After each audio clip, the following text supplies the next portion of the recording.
million humans infected with tuberculosis globally, 1.7 million deaths, 450,000 infections in South Africa, and 505 casualties, the devious, intelligent, and infectious TB bacteria begs for more solution intent convergence of minds by industry principles. Before antiretrovirals and those that have already started antiretrovirals.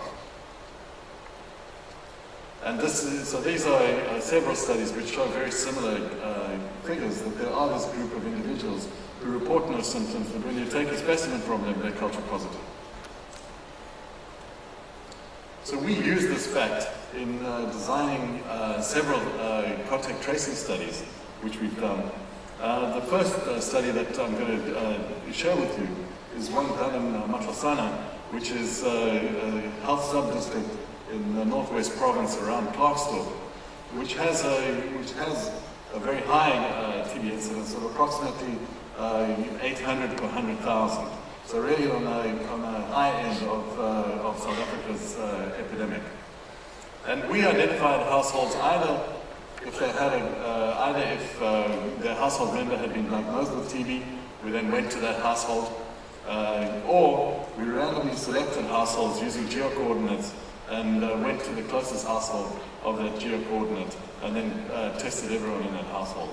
So essentially we've got two groups of households, those who had an index case of TB and those who didn't have a case of TB in that household. So these are the results for the households where there was an index case. The household was identified because there were contacts of an index case. And you can see we use this universal testing strategy where everyone was asked to give us a sputum sample. And for the purists in the audience, you might not like this, but we requested people who couldn't give sputum. So I'm sure everyone knows about these people who say, I can't produce sputum. So we just said to them, look, it doesn't matter. Just give us a few cough efforts and then spit whatever's in your mouth into the bottle. And so we got a specimen from a large proportion of these individuals, and most of the people who didn't give us a specimen were kids under the age of 5. We then went back to these households a year later, and we asked them about their TB experience in the intervening year. So essentially, we went back to the households with a contact a year after we'd done the initial evaluation, and we asked them if they'd been diagnosed with TB in the interim. And you can see the rates of TB that we report here. For all cases, is 1.3 per 100 person years, so about 1.3% of all the patients were developing active TB in the interim. And this was very different by HIV serostatus. You can see the HIV infected were having much higher rates of TB than the seronegatives. And there was also an incidence of HIV in these households. So people who tested negative at the first visit, who then tested positives, about 2.2%, which is for HIV is a terribly high figure. 2.2% of people converting from being seronegative to seropositive in 1 year is an extremely high figure. But the one thing we noticed is that all of the people who were HIV infected who received isoniazid preventive treatment, there were 115 of them, and none of them developed TB in the intervening year, which was quite reassuring. We're recruiting a whole bunch of index cases, so the index cases are children, are adults with TB, or anyone with lab-confirmed TB, and as well as people who died after having been diagnosed with TB. And we're going to do this household intervention of HIV testing in the household, universal TB testing, and also providing preventive treatment to anybody who requires it with home initiation of the preventive treatment. And that's including seronegatives and seropositives. So if someone is HIV infected or has TB, we'll refer them to the nearest clinic, or we are referring them to the nearest clinic for starting. In the other arm, we essentially provide slightly more than what the standard of care is now, and we ask them how many people are at home, and we give them letters that provide clear detail on their condition for the other household members to use to take to the clinic. And we're hoping that in about 3 years we should have some results. The number that most people remember is 2 weeks, that after 2 weeks of treatment, patients can be assumed to be non-infectious. Well, we know most patients haven't converted their smear or culture by then, and yet the most widely held belief is that patients are infectious as long as they are smear and culture positive. And again, particularly for drug-susceptible patients, that simply isn't true. And again, the adage of 2 weeks which most people will practice, is evidence that we do acknowledge that long before smear and culture conversion, patients become non-infectious.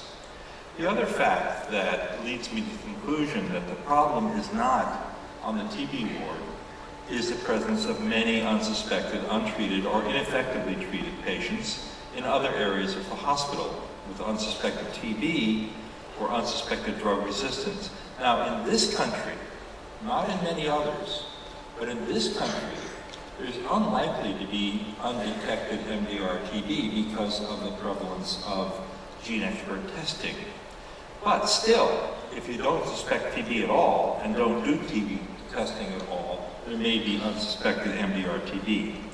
Now, the irony is, and I'm just going to back up to this for a second, is that traditionally, when you say TB infection control, almost all attention is to the TB ward. What mask does the patient wear? What respirator does the healthcare worker wear? Can we separate the patients? Triage. It's all about the TB ward. And it's absolutely not unreasonable to take some precautions, but not where the main source of transmission is likely to be.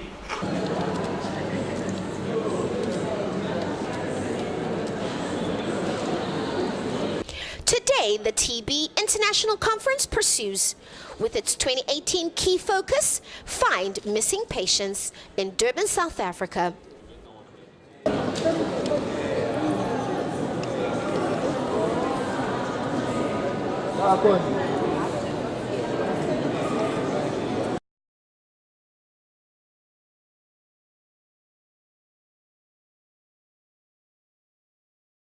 Because this is a mining-related event, in honor of those mine workers and colleagues who have died in the line of duty, can I ask you to stand up and observe a moment of silence?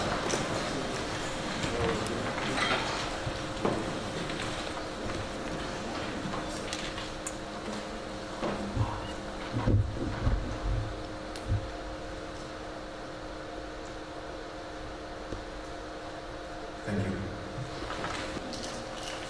I particularly would like to thank the Deputy Minister for taking the time to be with us, even though there were many other competing priorities in your diary.